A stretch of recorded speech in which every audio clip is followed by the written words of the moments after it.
Hello friends, welcome to my channel fun and family vlog. आज के इस वैशाख महात्म्य में हम करने जा रहे हैं 19वें अध्याय का अध्ययन।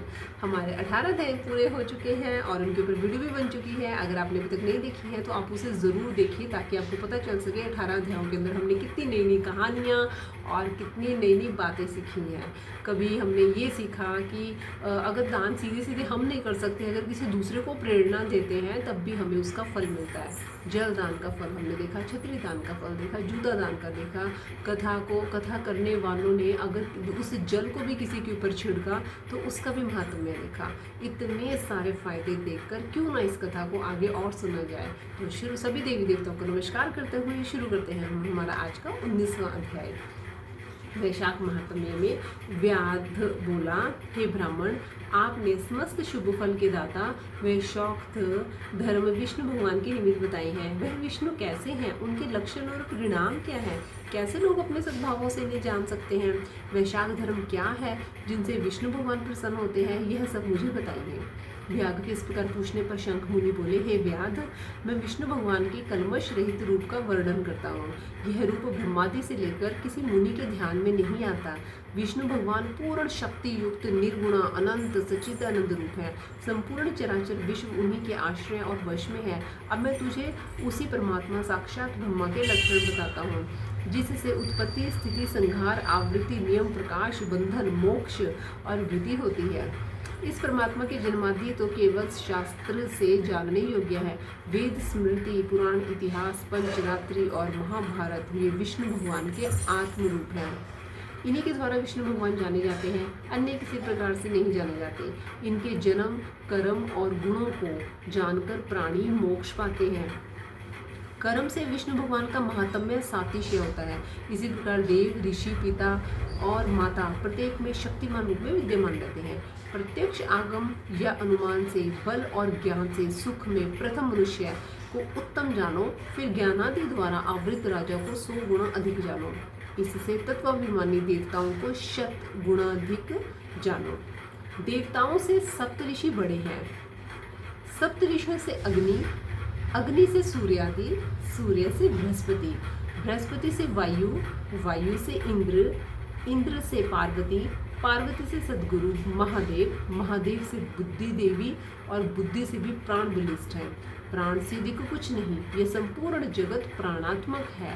प्राण ही अब जगह वेष्टित है। नील मेघ के समान प्रभा युक्त सबका आधारभूत इसे सूत्र कहते हैं। लक्ष्मी के कटाक्ष मात्र से इनकी स्थिति है। व्याध बोला, वह लक्ष्मी देवादिदेव विष्णु भगवान की एकमात्र कृपा पात्र है। विष्णु भगवान से अधिक या समान कोई नहीं है। जीवन में यह प्राण नाम सूत्र कैसे हुआ? हे ब्राह्मण, मेरे सामने इसका निर्णय कहिए कि ये परमात्मा प्राण से परे कैसे है। शंख मुनि बोले, हे व्याध, जो निर्णय तू पूछता है वह सुन। मैं संपूर्ण जीवों द्वारा प्राणिधिक्य के उद्देश्य से कहता हूँ। प्राचीन काल में नारायण भगवान ने कमल योनि में ब्रह्मादिक देवतादिक रचकर कहा, मैं ब्रह्मा को तुम्हारा राजा बनाऊंगा। जो कोई तुमसे सर्वश्रेष्ठ होगा तुम उसे युवराज बनाओ, परंतु वह शील, शौर्य और औद्राद्य गुणों से युक्त हो। भगवान के ऐसे कहने पर सब देवता इंद्र के पास जाकर परस्पर विवाद करने लगे। कोई सूर्य को सर्वश्रेष्ठ कहता था तो कोई इंद्र को। जब वे किसी प्रकार का निर्णय नहीं कर पाए तब नारायण जी के पास गए और नमस्कार कर कहने लगे, हे महाराज, हमने आपस में बहुत विचार किया परंतु हम में कोई भी अधिक श्रेष्ठ दिखाई नहीं देता। अतएव हे प्रभु, आप ही इसका निर्णय करके हमारे संशय को दूर कीजिए। देवताओं के इस प्रश्न को सुनकर भगवान हंसकर कहने लगे, मेरे विराट रूपी शरीर में से जिसके निकलने से शरीर गिर पड़े और फिर उसके प्रवेश होने से खड़ा हो जाए, वही सब देवताओं में अधिक श्रेष्ठ है, कोई और नहीं। यह सुनकर सभी देवताओं ने तथास्तु ऐसा ही हो कहा। जब जयंत नाम का देवता भगवान के पांवों से निकल गया तब उसको पंगु कहने लगे। गुहेंद्रिय में से दक्ष नाम प्रजापति निकल गए तब उन्हें षंड कहने लगे। हाथों में संपूर्ण देवताओं का स्वामी इंद्र निकला और उसे हस्तहीन कहने लगे। नेत्रों से सूर्य निकला तब उसे काना कहने लगे। नाक से अश्विनी कुमार निकले, उन्हें नासिका रहित कहने लगे। कानों से दिशाएं निकली तब उन्हें बहरा कहने लगे। जिह्वा से वरुण निकला, उसे अरसज कहने लगे। वाणी से वाणीश्वर अग्नि निकला तब उसे गूंगा कहने लगे। रुद्रमन से निकल गए तो उसे जड़ कहने लगे। इसी तरह सभी देवता शरीर के विभिन्न विभिन्न अंगों से निकलते रहे, परंतु फिर भी शरीर नहीं गिरा। वह सुनते रहे, खाते पीते सुनते बोलते चलते रहे। फिर प्राण के निकलते ही उसे मृत कहने लगे। तब देवता विस्मित हो कहने लगे, जब कोई हमसे इस गिरिदेह की उठाने में समर्थ होगा वही सर्वश्रेष्ठ है और वही युवराज होगा। ऐसी प्रतिज्ञा कर क्रम से जैसे जैसे निकले थे वैसे ही सब में प्रवेश करने लगे, परंतु देह ना उठी। अब देवताओं ने निश्चय किया कि बल ज्ञान धैर्य समस्त देवताओं का अधीश्वर और व्यापक है, अतः प्राण को ही युवराज बनाया जाए। उसके समानार्थ सामवेद का गान करने लगे। इसीलिए स्थावर और जंगमात्मक यह सृष्टि प्राणात्मक है। अधिक बलवान और सब जीवों का अंतरात्मा भिन्न भिन्न कर्मों का संपादन करने वाला है। बिना प्राणों के संसार में कुछ वृद्धि भी नहीं होती, ना कुछ रहता है। यही प्राण देवात्मक और सर्वदेवमय व्यापक तथा वासुदेव भगवान का अनुवर्ती और बड़ा वशीभूत है। इसी से प्राण को भगवान विष्णु का बड़ा सहायक कहते हैं। विष्णु भगवान का ऐसा महात्म्य और लक्षण जानकर जीव पूर्व जन्म मान शुद्ध शरीर त्याग कर नारायण के समीप परम धर्म को जाता है। शंख मुनि के ऐसे वाक्य सुनकर व्याघ्र प्रसन्न हो कहने लगे, सर्वेश्वर, प्राण की महिमा जो कहीं भी विदित नहीं है ना सुनी है, आप मुझसे कहिए। तब शंख मुनि बोले, प्राचीन काल में देवाधिदेव अनामय नारायण भगवान का अश्वमेध द्वारा पूजन करने के लिए प्राण गंगा तट पर गया।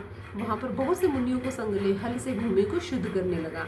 जहाँ पृथ्वी के नीचे गुफा में कर्ण नाम के महात्मा समाधि लगाए हुए बैठे थे, वे हल से बाहर खिंच आए। तब प्राण को अपने सामने खड़े देखकर क्रोध से श्राप देते हुए बोले, तेरी महिमा तीनों लोक से जाती रहेगी और भूलोक में तुझे कोई नहीं मानेगा।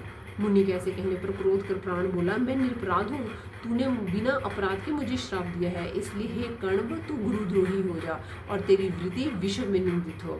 तभी से संसार में विशेषकर भूलोक में प्राण की महिमा प्रसिद्ध नहीं है और श्राप के कारण कण्व गुरु को मार सूर्य का शिष्य हुआ। हे व्याघ्र, जो कुछ तूने सुना सो सब तेरे सामने कहा, अब जो कुछ तुझे पूछना हो वह पूछ। और इस तरह से संपन्न हुआ हमारा आज का 19वां अध्याय। 19वां अध्याय आज भी हमने इसमें से प्राण की महिमा सुनी और हमने जाना, नई नई बातें हमें इसमें पता चली।